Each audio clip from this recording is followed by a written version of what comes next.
Hello दोस्तों। आज हम लोग allied blenders and distillers limited के बारे में डिस्कस करेंगे। इनका भी रिसेंटली रिजल्ट आया था। काफ़ी अच्छा रिजल्ट तो नहीं बोल सकते आप रेवेन्यू वाइज, लेकिन इनका जो वॉल्यूम वाइज ग्रोथ आई थी काफ़ी शानदार ग्रोथ आई थी। और अगर आप इस पूरे सेगमेंट में देखेंगे ना, जो ये डिस्टिलरी वाला सेगमेंट है, मीन जो वाइन बनाने वाली वाइन मैन्युफैक्चर करने वाली कंपनियां हैं, उनमें सबसे अच्छे रिजल्ट देने वाली कंपनी में से एक है। इनका भी रिजल्ट अच्छा आया था, रिडको खेतान का, प्लस इनका भी रिजल्ट बेटर आया है। एंड अगर आप इनका बिजनेस मॉडल सबसे सिंपल है, हम रिजल्ट को थोड़ा सा अभी आगे डिस्कस करेंगे एंड इनका कॉन्फ्रेंस कॉल भी डिस्कस करेंगे। सबसे पहले हम इनका बिजनेस मॉडल समझ लेते हैं। तो सब इनका बिजनेस मॉडल बहुत सिंपल सा है। बेसिकली ये शराब बनाने वाली कंपनी है, बेसिकली वाइन बनाती है हर तरीके का। इधर वो आपका विस्की हो, ब्रांडी हो, जिन हो, वोदका हो, या फिर इंडियन मेड लिकर जो होता है, देसी दारू जिसे बोलते हैं, उसमें भी अभी ये कुछ शायद मैन्युफैक्चर कर रहे हैं अभी। तो अगर आप इनके ब्रांड देखें तो ये इनके ब्रांड्स आप लोगों ने जनरली आप लगभग सारे ही जितने भी वाइन शॉप्स होते हैं हमारे आसपास या हमारे रीजन में, उनमें आपको इनके ब्रांड्स आपको देखने को मिल जाएंगे। जैसे कि स्टर्लिंग रिजर्व इनका एक बड़ा फेमस ब्रांड है, आप लोगों ने देखा होगा। स्टर्लिंग रिजर्व है, ऑफिसर्स चॉइस है, ऑफिसर्स चॉइस ब्लू है इनका ब्रांड। एंड इसके अलावा आइकॉनिक वाइट है, एंड गोल्डन मिस्ट है, सृष्टि है। एंड इनके कुछ प्रीमियम ब्रांड्स है, जैसे कायरन है, प्यूमोरी है, आर्ट हाउस है, जोया जिन है, एंड वुड बॉन्स है।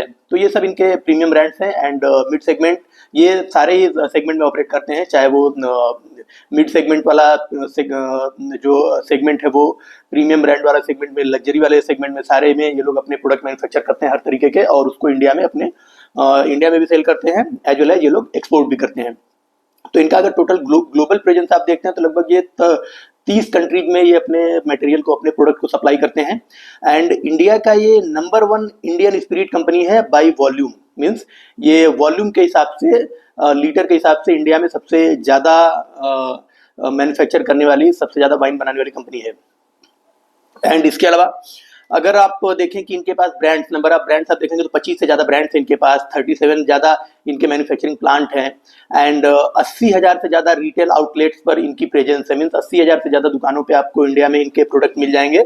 एंड इसके अलावा 2,000 से ज़्यादा प्रीमियम जो लग्जरी एंड प्रीमियम एबव वाला सेगमेंट होता है, उन शॉप्स पर इनके प्रोडक्ट आपको मिल जाएंगे। एंड इनका जो ऑफिसर चॉइस वाला जो ब्रांड है, ऑफिसर चॉइस विस्की, ये दुनिया के टॉप 10 विस्की ब्रांड्स में से एक है। एंड वो अगर वर्ल्ड में आप देखेंगे तो 5th लार्जेस्ट विस्की ब्रांड है ये। एंड इंडिया का नंबर 1 एक्सपोर्टेड ब्रांड है, मीन्स इंडिया से एक्सपोर्ट होने वाला सबसे बड़ा ब्रांड है ये। एंड अगर इनका जो दूसरा ब्रांड है स्टर्लिंग रिजर्व 87, उसको आप देखें तो वो ग्लोबली टॉप 20 विस्की ब्रांड्स में से एक है, मीन्स दुनिया के टॉप 20 विस्की ब्रांड्स में से एक है। एंड 4th लार्जेस्ट ब्रांड है, जो कि सेमी प्रीमियम वाला विस्की ब्रांड वाला सेगमेंट है उसमें है। एंड इनका जो आइकॉनिक वाइट ब्रांड है वो देखेंगे तो वो वर्ल्ड का फास्टेस्ट ग्रोइंग स्पिरिट ब्रांड है।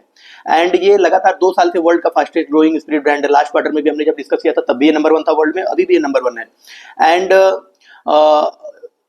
जो एलाइड ब्लेंडर्स की कंपनी है, ये लार्जेस्ट एक्सपोर्टर फ्रॉम इंडिया है। तो दोस्तों आइए इनके कॉन्फ्रेंस कॉल के ऊपर चलते हैं। तो इनका जो कॉन्फ्रेंस कॉल आया था अभी Q2 में, उसमें इन्होंने अपनी जो इनिशियल रिमार्क्स होते हैं उसमें इनके मैनेजमेंट ने बताया कि आफ्टर लिस्टिंग ये इनका 5वां लगातार क्वार्टर है जिसमें इन्होंने स्ट्रांग परफॉर्मेंस शो की है। एंड इसके पीछे रीजन है कि इन्होंने अपना जो प्रीमियम वाला जो सेगमेंट है, प्रीमियम सेगमेंट जिसमें हायर प्राइस रेंज के प्रोडक्ट जो लोग सेल करते हैं, उसका प्रोडक्ट पोर्टफोलियो उन्होंने अच्छे से स्ट्रांग किया है, अच्छा डिजाइन किया है। एंड प्रीमियम प्रोडक्ट में लोग नए नए प्रोडक्ट भी लॉन्च कर रहे हैं, जिसकी वजह से इनका मार्जिन भी हाई हुआ है। अगर आप इनका रिजल्ट देखते हैं तो Q2 में इनका रेवेन्यू 995 करोड़ का आया है, जो कि लास्ट ईयर के Q2 से कंपेयर करेंगे तो 14.4% से ग्रो हुआ है।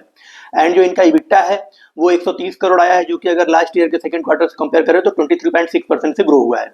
एंड अगर आप इनका प्रॉफिट आफ्टर टैक्स देखें तो वो 63 करोड़ है, जो कि 32.3% लास्ट ईयर के सेकंड क्वार्टर से ग्रो हुआ है।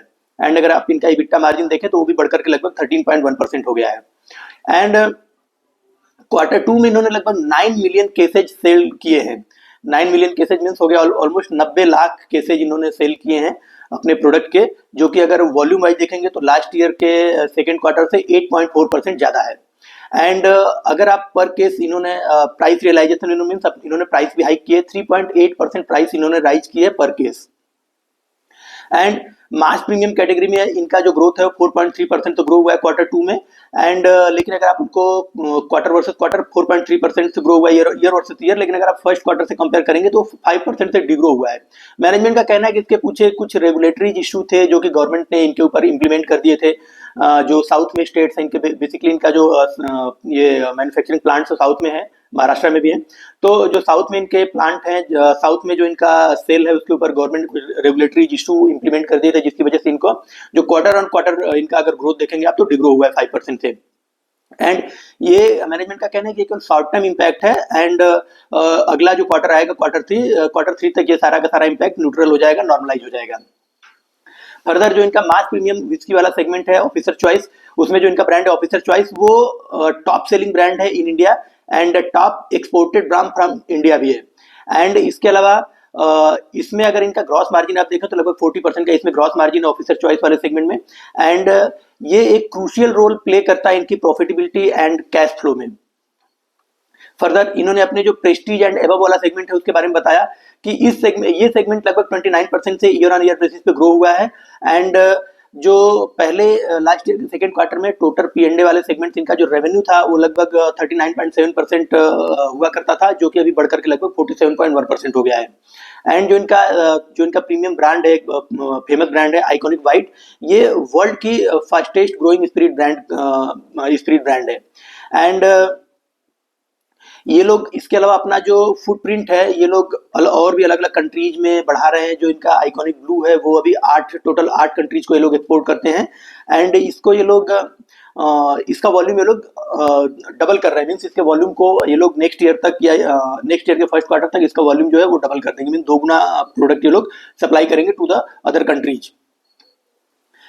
एंड अगर इनका नेक्स्ट बिलियनियर ब्रांड आप देखें तो वो स्टर्लिंग रिजर्व 87 है, जो कि इन्होंने बोला था कि ये रिफ्रेश्ड ब्लेंड है। एंड इन्होंने अपना एक कैंपेन लॉन्च किया है जो जिससे कि इनका जो स्मूथनेस है टेस्ट में, जो स्मूथनेस है और जो टेस्ट है वो इनहेंस हो रहा है। और जो इन्होंने स्टर्लिंग रिजर्व का जो नए कुछ वेरिएंट भी लॉन्च किए, कुछ नए फ्लेवर लॉन्च किए जिसमें इनका स्मूथनेस और टेस्ट पहले से काफी बेटर है।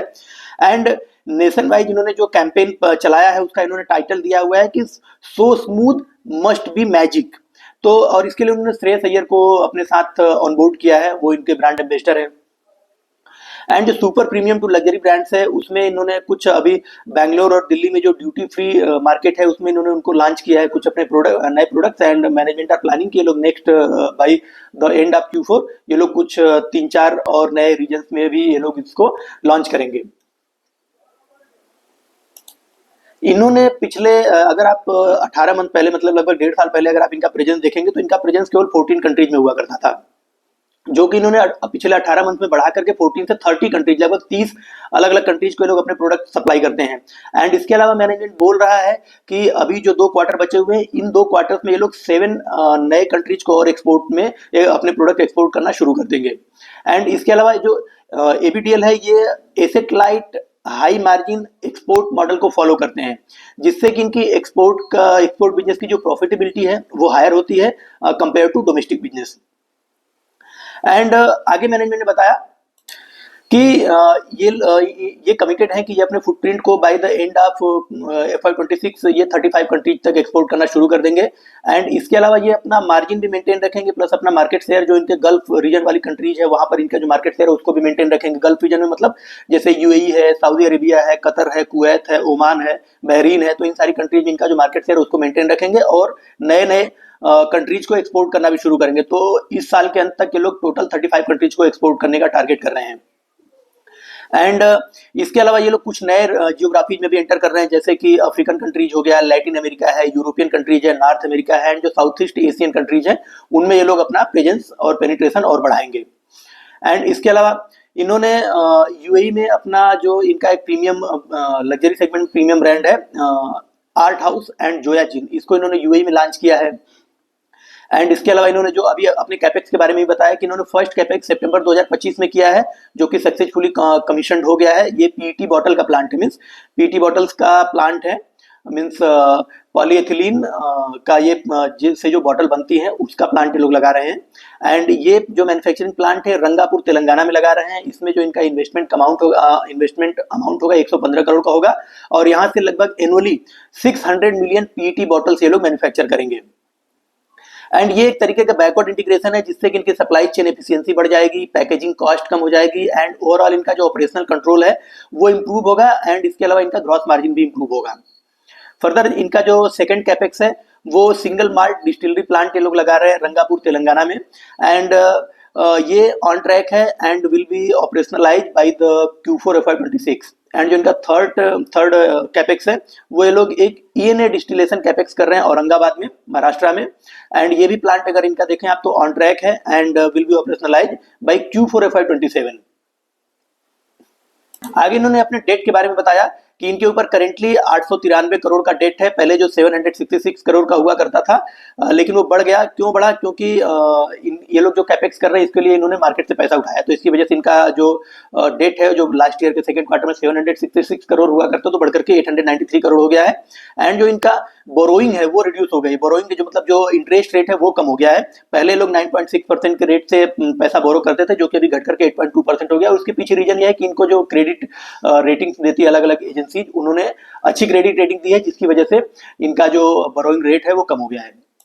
आगे इन्होंने बताया कि इनका तेलंगाना गवर्नमेंट के ऊपर कुछ ओवरड्यू पड़ा हुआ था, लगभग 700-800 करोड़ का ओवरड्यू पड़ा हुआ था। उसको तेलंगाना गवर्नमेंट ने इनको पे करना स्टार्ट कर दिया है और अभी रिसेंटली तेलंगाना गवर्नमेंट ने 100 करोड़ का जो फंड है वो इनको रिलीज किया है इनके लिए।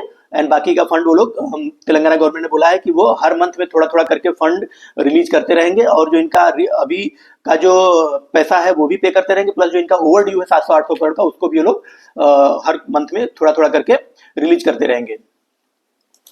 आगे मैनेजमेंट ने बोला था कि इंडस्ट्री में स्ट्रांग ग्रोथ है जो कि स्पेशली प्रीमियमाइजेशन वाले ट्रेंड से बढ़ रही है। जो प्रीमियम जो प्रेस्टीज एंड एबव वाले सेगमेंट के प्रोडक्ट कैटेगरी के जो ब्रांड है उनका मार्केट में डिमांड भी अच्छा खासा है। एंड जो न्यू जनरेशन जो आ रही है जो कि इस सेगमेंट में एल्कोहल कंज्यूम कर रही है वो प्रीमियम वाले सेगमेंट में ज्यादा मूव कर रही है कंपेयर टू जो ट्रेडिशनल सेगमेंट है उनसे। आगे मैनेजमेंट ने अपने की ग्रोथ ड्राइवर्स के बारे में बोला कि इनका ग्रोथ किस लिए रहा है। तो मैनेजमेंट ने बोला था कि कुछ रेगुलेटरी रिफॉर्म्स हो रहे हैं कुछ स्टेट्स जैसे कि आंध्र प्रदेश में, तेलंगाना में। पहले यहाँ पर इन स्टेट्स में क्या था, आंध्र प्रदेश में पहले क्या था कि कुछ सर्टेन लॉटरी सिस्टम हुआ करता था जिससे जिन प्लेयर्स को लॉटरी मिलती थी केवल वही लोग अपने प्रोडक्ट इन स्टेट्स में सेल कर पाते थे। लेकिन अभी गवर्नमेंट ने वहां पर अपने रेगुलेटरीज को कुछ रिफॉर्म किया है। उसमें अभी क्या है किया उन्होंने कि आप सबको लाइसेंस प्रोवाइड कर रहे हैं, तो जो भी प्लेयर चाहेगा वहां अपने प्रोडक्ट सेल कर सकता है, बस लाइसेंस के लिए अप्लाई कर सकता है। उनका कुछ ड्यूटी चार्जेज है वो गवर्नमेंट को पे करेगा और लाइसेंस लेकर के अपने प्रोडक्ट उन स्टेट्स में सेल कर सकता है। तो इस रिफॉर्म की वजह से एबीडीएल को लगता है कि इनके जो प्रोडक्ट में सेल्स ग्रोथ है वो आने वाले समय में काफी अच्छी आएगी और मैनेजमेंट काफी होपफुल है। फर्दर दोस्तों ये था इनका टोटल जो इनिशियल पार्ट था इनके कॉन्फ्रेंस कॉल का। अब अगला पार्ट जो क्वेश्चन एंड आंसर वाला सेगमेंट है उस पर चलते हैं। तो इन्होंने इनसे जो सबसे पहला क्वेश्चन पूछा गया था वो इनसे जो इनका पॉलीएथिलीन टेरिप्थैलेट वाला जो पीटी बॉटलिंग यूनिट जो डाल रहे हैं रंगापुर तेलंगाना में उससे रिलेटेड पूछा गया।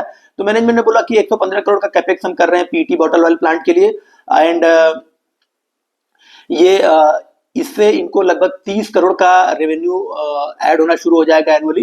एंड इनका मार्जिन भी इंप्रूव होगा क्योंकि इनको जो पीटी बॉटल्स है किसी और सप्लायर से खरीदना नहीं पड़ेगा, इन हाउस मैन्युफैक्चरिंग रहेगा तो इनको उसका कॉस्टिंग भी कम आएगा प्लस इनका मार्जिन भी हायर साइड पे रहेगा। एंड यहाँ पे जो कैपेसिटी है लगभग 600 मिलियन बॉटल्स पर ईयर की कैपेसिटी रहेगी। एंड आगे फर्दर इन्होंने ग्लास बॉटल के बारे में भी बताया था कि ग्लास की जो बॉटल्स हैं उनका डिमांड वो ग्रो होगा क्योंकि अभी जो Q3 एंड Q4 है वो इंडिया में जनरली फेस्टिव सीजन होता है, तो फेस्टिव सीजन में एल्कोहल और बेवरेजेज की डिमांड ज्यादा रहती है। एंड जिसकी वजह से आप देखेंगे कि ग्लास की जो बॉटल्स है उनकी भी डिमांड में ग्रोथ आएगी एंड वो कम नहीं होने वाला है, लेकिन उनका जो प्राइसेज है वो स्टेबल रहेगा। एंड इन्होंने तेलंगाना में ही अपना जो पीटी बॉटल का प्लांट क्यों लगाया उसके पीछे भी इन्होंने रीजन दिया था कि इनका जो 65% इनका जो पीटी बॉटल का कंजम्पशन है वो तेलंगाना और आंध्र प्रदेश दो स्टेट्स में होता है, तो जिसके लिए इन्होंने तेलंगाना में अपना प्लांट लगाया है और वहां से आंध्र प्रदेश भी लगा हुआ ही है, नजदीक है, तो इनको ट्रांसपोर्टेशन का कोई कॉस्ट नहीं आएगा। वहां से पीटी बॉटल्स को ट्रांसपोर्ट करके अपने आंध्र प्रदेश में भी सप्लाई करेंगे एंड तेलंगाना में तो इनका प्लांट है ही, जिसकी वजह से इनका कॉस्टिंग भी कम आएगा प्लस इनका जो मैक्सिमम कंजम्पशन एरिया है 65% मैक्सिमम कंजम्पशन वहीं पे होता है, तो इसके लिए उन्होंने वो एरिया चूज किया। फर्दर मैनेजमेंट से अगला क्वेश्चन जो सुपर प्रीमियम लग्जरी ब्रांड वाला मार्केट है उसके बारे में पूछा गया। तो मैनेजमेंट ने बोला था कि लगभग सारे ही प्लेयर्स आप देखें, किसी को भी देख लें, वो सब लोग अच्छा नंबर रिपोर्ट कर रहे हैं, सबके नंबर अच्छे आ रहे हैं एंड हर कोई कुछ ना कुछ नया कर रहा है, कुछ न कुछ नए प्रोडक्ट लॉन्च कर रहे हैं एंड नए नए ब्रांड्स मैन्युफैक्चर कर रहे हैं। लेकिन हमारा जो स्पेसिफिक रीजन है कि हम इसमें क्यों ग्रोथ करेंगे, उसके पीछे कई सारे रीजन है। जैसे हम लोग नए प्रोडक्ट के लिए तो इनोवेशन कर ही रहे हैं, इसके अलावा नए प्रोडक्ट लॉन्च भी कर रहे हैं। आप देखेंगे कि H1 में हमारे पास लगभग 6 नए प्रीमियम सेगमेंट के प्रोडक्ट हैं और H2 में भी 3 नए प्रोडक्ट हम लॉन्च करेंगे। एंड इसके अलावा कुछ और भी रीजन है, जैसे कि सबसे पहला रीजन क्या है कि जो पीपल है इंडियन, जो है इंडियन पीपल, वो अभी हैप्पी फील करते हैं जो इंडियन एल्कोहल्स हैं उनको कंज्यूम करने में, प्लस गिफ्टिंग पर्पज से भी वो इंडियन ब्रांड्स को प्रेफर करते हैं एक दूसरे को गिफ्ट देने में, प्लस जो बर्थडे सेलिब्रेशंस है, मैरिज सेलिब्रेशंस है, सेलिब्रेशंस के लिए भी वो लोग इंडियन एल्कोहल्स को कंज्यूम करना ज़्यादा प्रेफर कर रहे हैं कंपेयर टू जो इंटरनेशनल ब्रांड्स हैं उनको। एंड इसके अलावा दूसरा रीजन ये है कि लग्जरी सेगमेंट में हम नए ब्रांड्स के साथ साथ अलग अलग फ्लेवर्स भी लॉन्च कर रहे हैं। जैसे कि अभी एग्जांपल के तौर पे आप देखेंगे कि जिनका जो एक लग्जरी ब्रांड है जोया जिन, जोया जिन में इन्होंने पहले जोया जिन ब्रांड लॉन्च किया, उसके 6 महीने के अंदर इन्होंने इसके 2 नए फ्लेवर भी लॉन्च कर दिए, जो कि जोया जिन वाटरमेलन एंड दूसरा ब्रांड है इनका जोया जिन वाटरमेलन कर दिया। एंड इसके अलावा जोया एक्सप्रेसो मार्टिनी, ये 2 फ्लेवर इन्होंने लॉन्च किए और ये 2 फ्लेवर से इनको 30% की एक्स्ट्रा वॉल्यूम ग्रोथ मिल रही है। तो यहाँ से भी इनको अच्छा खासा ग्रोथ दिखाई दे रहा है और इसीलिए लोग क्या कर रहे हैं कि इनके जो एस्टेब्लिश ब्रांड्स हैं, एस्टेब्लिश इनके प्रोडक्ट हैं, उन प्रोडक्ट्स के नए नए फ्लेवर्स भी ये लोग बना रहे हैं और उनको लॉन्च कर रहे हैं। एंड इसके अलावा इन्होंने ये भी बोला कि जो इनका जोया जिन वाला ब्रांड है वो अप्रैल से अब तक लगभग 4x हो चुका है, 4 गुना हो चुका है। एंड फर्दर जो तीसरा रीजन है वो ये है कि बिजनेस एक्सपेंशन, इंडिया के साथ साथ एक्सपोर्ट में भी ये लोग अपने बिजनेस का एक्सपेंशन कर रहे हैं। एंड इन्होंने जोया जिन और आर्ट हाउस को भी यूएई में लॉन्च किया है। एंड इसके अलावा कुछ ट्रैवल रिटेल जो है वहां पर भी इन्होंने अपने प्रोडक्ट लॉन्च किए हैं, जैसे बेंगलोर और दिल्ली में जो ट्रैवल रिटेल स्पेसेज हैं जो कि ड्यूटी फ्री होते हैं, वहां पर इन्होंने अपने प्रोडक्ट लॉन्च किए हैं। एंड इसके अलावा इनका फर्दर प्लानिंग है कि आने वाले कमिंग क्वार्टर, जो अभी 2 क्वार्टर्स बचे, इन 2 क्वार्टर्स में 3 या 4 और नई जगहों पर भी जो ट्रैवल रिटेल पॉइंट्स है वहां पर भी अपने प्रोडक्ट को लॉन्च करेंगे। फर्दर इन्होंने बोला था कि अगर आपको इस इंडस्ट्री में सक्सीड होना है, लग्जरी सेगमेंट में अगर आपको सक्सीड और सक्सेसफुल होना है, तो आपको जो अपने डिस्ट्रीब्यूशन चैनल है उसका री इंजीनियरिंग करते रहना पड़ेगा। इसके अलावा आपको कंटिन्यूसली अपने प्रोडक्ट डेवलपमेंट के ऊपर काम करना पड़ेगा, क्योंकि जो कंज्यूमर है काफी चूजी हो गया और सिलेक्टेड ब्रांड्स यूज करता है, तो आपको उसके इंटरेस्ट के हिसाब से नए प्रोडक्ट डेवलपमेंट करने पड़ेंगे और उनको लाना पड़ेगा मार्केट में। इसके अलावा इन्होंने बोला था कि आंध्रा में इन्होंने अपनी जो इनको जो वॉल्यूम है लगभग लास्ट ईयर का कंपैरिजन में लगभग डबल हो गई है जो इन्होंने वॉल्यूम सेल किया है वो। एंड इसके अलावा ये अपना जो इनके पास इंटरेस्टिंग लाइनअप है प्रोडक्ट्स का आंध्र प्रदेश में, जिसको कि आने वाले कमिंग क्वार्टर्स में आपको लॉन्च करते हुए दिखाई देंगे। फर्दर तेलंगाना के लिए उन्होंने बोला था कि पहले लॉटरी सिस्टम था वो एंड हो गया, अभी कोई भी प्लेयर इशू लाइसेंस लेकर के अपने प्रोडक्ट सेल कर सकता, तो वहां से इनके बिजनेस के लिए अच्छा स्कोप दिखाई दे रहा है और इसके लिए इन्होंने अपने डिस्ट्रीब्यूशन चैनल भी रेडी कर लिया है एंड प्रोडक्ट पाइपलाइन भी रेडी कर लिया है और वो जल्दी ही इसको तेलंगाना में लॉन्च कर देंगे। फर्दर इनकी एक सब्सिडियरी है एबीडी मेस्ट्रो करके, जो कि जो लग्जरी वाले सेगमेंट के प्रोडक्ट होते हैं वो मैन्युफैक्चर करता है, जैसे आर्ट हाउस स्कॉच है, इसके अलावा जोया जिन है, वुडबर्न्स माल्ट विस्की है, रसियन स्टैंडर्ड वोदका है। तो उसमें अगर 1% का वॉल्यूम ग्रोथ आता है तो इनके रेवेन्यू में लगभग वो 8 गुना से रेट होता है। मतलब 1% अगर प्रीमियम सेगमेंट में ग्रोथ आती है तो 8% की ग्रोथ इनके रेवेन्यू में आता है और जो कि बहुत फास्ट ग्रो हो रहा है। एंड उसको अभी उन्होंने कोई नंबर नहीं दिया, लेकिन मैनेजमेंट ने बोला है कि Q4 का जो कॉन्फ्रेंस कॉल होगा उसमें वो लोग एक उसका नंबर भी बताएंगे। फर्दर इन्होंने आगे बताया कि इन्होंने 5 मिलियन केसेज इन्होंने सेल कर दिए हैं आइकॉनिक वाइट के, इसको फर्स्ट हाफ में 6 महीने में इन्होंने 5 मिलियन केसेज सेल किए हैं। इसके अलावा इनका जो 8% रेवेन्यू है वो एक्सपोर्ट से आता है और जिसको ये लोग बढ़ा के 12 से 15% तक लेके जाएंगे। फर्दर जो आइकॉनिक वाइट विस्की है वो करेंटली 8 कंट्रीज में लोग सेल करते हैं और उसको जल्दी 25 से 30 कंट्रीज में एक्सपोर्ट करना शुरू कर देंगे और उसके लिए बहुत ऑप्टिमिस्टिक है, क्योंकि आइकॉनिक विस्की का जो ग्रोथ है और डोमेस्टिक एंड ओवरसीज मार्केट में इनको अच्छा खासा दिखाई दे रहा है। एंड करेंटली वो टॉप 5 विस्की ब्रांड्स में है इंडिया में एंड उसको टारगेट है कि आइकॉनिक विस्की को ये लोग टॉप 2 इंडियन ब्रांड्स में शामिल कर लेंगे। फर्दर तेलंगाना गवर्नमेंट ने इनको ओवरव्यू, तेलंगाना गवर्नमेंट के ऊपर टोटल लगभग 3000 करोड़ का ओवरव्यू है, जो अलग अलग लीकर कंपनियां उनका, जिसमें से 700-800 करोड़ का रेवेन्यू इनका ओवरड्यू है उनके ऊपर, एंड जिसमें से उन्होंने 100 करोड़ इनको रिलीज कर दिया है। और फर्दर तेलंगाना गवर्नमेंट मंथली उस पैसे को रिलीज कर रही धीरे धीरे। फर्दर इन्होंने आगे बोला कि P&A सेगमेंट में जो कंट्रीब्यूशन है वही इनके टोटल रेवेन्यू का लगभग 50% रेवेन्यू कंट्रीब्यूशन का टारगेट है बाई FY28 तक, एंड करेंटली अगर आप देखेंगे तो लगभग 47% का रेवेन्यू कंट्रीब्यूशन आता है। एंड टोटल, हाँ ये तो मैंने बता दिया आपको। अगर आप टोटल लीकर इंडस्ट्री को देखेंगे तो लगभग 400 million cases per year cell होते हैं टोटल लीकर, जिसमें सारी प्रोडक्ट शामिल है, चाहे वो वोदका हो, जिन हो, विस्की हो, ब्रांडी हो, रम हो, सारी चीजें शामिल है। जिसमें से जो प्रेस्टीज एंड एबव वाला सेगमेंट उसमें लगभग 160 मिलियन केसेज उसमें सेल होते हैं, जिसमें से 120 मिलियन केसेज जो विस्की के होते हैं एंड 40 मिलियन केसेज जो ब्रांडी और वोदका के होते हैं। तो जो 120 मिलियन केसेज जो विस्की वाला सेगमेंट है उसमें इनके पास काफी स्ट्रॉन्ग ब्रांड्स है, जैसे स्टर्लिंग रिजर्व है एंड आइकॉनिक वाइट है, ऑफिसर चॉइस ब्लू है, ऑफिसर चॉइस है, एंड इसमें ये लोग कंटिन्यूसली मार्केट शेयर को गेन करते जा रहे हैं क्वार्टर बाय क्वार्टर, एंड आगे भी ऐसा करते रहेंगे। एंड जो 40 मिलियन का जो दूसरा सेगमेंट है ब्रांडी और वोदका वाला, जिसके कि 40 million cases per year cell किए जाते हैं, उसमें ये लोग नए प्रोडक्ट्स लॉन्च कर रहे हैं। अभी इन्होंने गोल्डन मिस्ट करके एक नया वोदका ब्रांड इन्होंने लॉन्च किया तेलंगाना में, एंड रशियन स्टैंडर्ड वोदका भी ये लोग लॉन्च कर रहे हैं। तो इसके लिए प्रोडक्ट पोर्टफोलियो रेडी कर रहे हैं, उसको रोल आउट करेंगे अक्रॉस ऑल कंट्री। फर्दर इन्होंने कैपेक्स के बारे में बताया कि लगभग 527 करोड़ का कैपेक्स इन्होंने लास्ट ईयर प्लान किया था, जिसमें से पिछले साल इन्होंने 25% कैपेक्स ये कर चुके हैं, और इस साल लगभग 60% कैपेक्स ये करेंटली कर रहे हैं, एंड जो बाकी बच गया 15% कैपेक्स वो नेक्स्ट ईयर तक ये लोग करेंगे। आगे इनका जो एक ब्रांड है सृष्टि नाम से ब्रांड है, उसके बारे में इन्होंने बताया।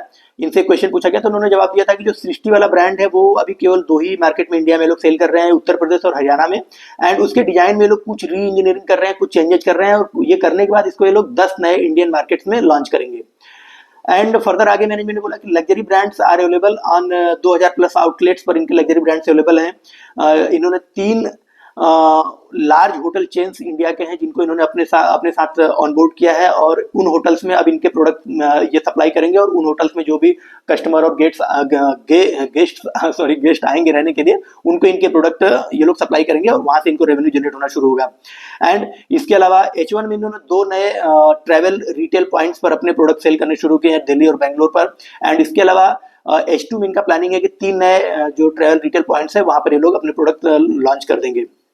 फर्दर सिंगल माल्ट विस्की के बारे में इन्होंने बताया था कि इंडिया में आज मोस्ट ऑफ जो सिंगल माल्ट विस्की है, सिंगल माल्ट विस्की बेसिकली होता है क्या, सिंगल माल्ट विस्की क्या होता है कि एक विस्की टाइप है जिसको वुडन पैक, उसमें आप उसका मेच्योराइजेशन किया जाता है, उसको मेच्योर किया जाता है, और उस सिंगल माल्ट विस्की से ही अलग अलग जो विस्की ब्रांड्स होते हैं, अलग अलग जो प्रोडक्ट होते हैं वो मैन्युफैक्चर किए जाते हैं, और सिंगल माल्ट विस्की भी सेपरेटली बेची जाती है।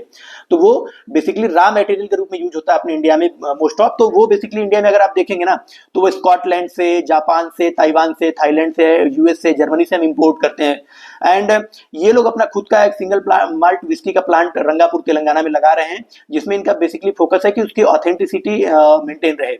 एंड उसके लिए इनका और उसका जो प्रोडक्शन है वो Q4 FY26 से स्टार्ट हो जाएगा, एंड उसकी जो कैपेसिटी है 4 million litre per year manufacturing capacity है सिंगल माल्ट की। एंड उसका कुछ पार्ट ये लोग as a raw material use करेंगे अपने दूसरे प्रोडक्ट जो ब्रांड्स है उनको बनाने में, एंड कुछ पार्ट ये लोग एज सिंगल माल्ट विस्की ये लोग सेल करेंगे। एंड फर्दर फिर मैनेजमेंट बोला कि ये लोग अपना जो सिंगल माल्ट विस्की का पोर्टफोलियो है उसको ये लोग लॉन्च करेंगे 2029 में। एंड फॉर दिस इसके लिए इन्होंने क्या किया कि डिस्ट्रीब्यूशन ऑलरेडी इन्होंने प्रिपेयर करके रखा है। आप इनके डिस्ट्रीब्यूशन चेन अगर देखें तो north America, Europe and south east Asian countries में इन्होंने इसके सिंगल माल्ट विस्की के लिए ऑलरेडी डिस्ट्रीब्यूशन नेटवर्क प्रिपेयर कर लिया है, और उसकी लॉन्चिंग ये लोग 2029 में करेंगे उस प्रोडक्ट की। फर्दर इन्होंने इनके पास 6 लग्जरी प्रोडक्ट्स हैं, जैसे Zoya watermelon, Zoya espresso martini, art house, wood bons, प्यूमोरी and cigarettes and Russian standard vodka, और ये लोग 3 नए प्रोडक्ट इस सेगमेंट में और लॉन्च करने वाले हैं।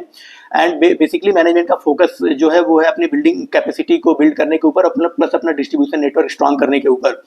ABD का अगर प्रोडक्ट पोर्टफोलियो आप देखो तो लगभग 90% वाइन शॉप्स पे अवेलेबल है इंडिया में, एंड लग्जरी प्रोडक्ट इनके 2000 आउटलेट्स पर इंडिया में अवेलेबल है।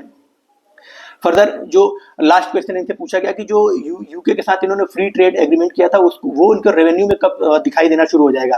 तो फ्री ट्रेड एग्रीमेंट से इनका जो इम्पोर्ट ड्यूटी इनके ऊपर कम हो जाएगी, जो ये लोग वहाँ से सिंगल माल्ट विस्की इंपोर्ट करके अपने प्रोडक्ट मैन्युफैक्चर करते हैं उस पर, जिसकी वजह से इनका जो रेवेन्यू बढ़ेगा और रेवेन्यू में जो पॉजिटिव इम्पैक्ट है वो मैनेजमेंट ने बताया कि नेक्स्ट ईयर के फर्स्ट या सेकंड क्वार्टर से आपको दिखाई देना शुरू हो जाएगा। तो दोस्तों ये था इनका टोटल कॉन्फ्रेंस कॉल। अब इनका वैल्यूएशन थोड़ा सा डिस्कस कर लेते हैं। तो करेंटली इनका मार्केट कैप अगर आप देखेंगे तो 18,000 करोड़ का है, एंड अगर आप इनका करंट पीई देखें तो लगभग 71 का है, और 1 ईयर फॉरवर्डेड पी अगर आप कैलकुलेट करते हैं तो लगभग 60-65 के आसपास निकल करके आता है। तो अगर आप देखेंगे तो वैल्यूएशन तो काफी रिच है, लेकिन आपको अगर आपको इस सेगमेंट की, इस वाइन एंड लीकर वाले सेगमेंट की कोई भी कंपनी आप उठा के देखेंगे, चाहे रेडको केतान हो, चाहे ये हो, चाहे इनके अदर कॉम्पिटिटर्स हो, कोई भी कंपनी आपको लो वैल्यूएशन पर नहीं मिलेगी। ऑलमोस्ट सारे जिनमें ग्रोथ है, जो लो ग्रोथ वाली कंपनी वो तो अवेलेबल है, लेकिन आपको जिनमें भी ग्रोथ है वो कोई भी कंपनी आपको सस्ते वैल्यूएशन पर नहीं मिलेगी। ऑलमोस्ट सबका पी 60, 70, 80, 90 के आसपास ही मिलेगा। तो वैल्यूएशन थोड़ा सा एक कंसर्न है, बाकी कंपनी बहुत अच्छी है। आप चाहे तो आप अपने हिसाब से इनमें इन्वेस्टमेंट कर सकते हैं। मेरा तो इन्वेस्टमेंट इनमें थोड़ा सा है। बाकी फर्दर आपको इस बिजनेस से रिलेटेड कोई क्वेश्चन अगर है तो आप लोग प्लीज कमेंट बॉक्स में डालें। Thank you.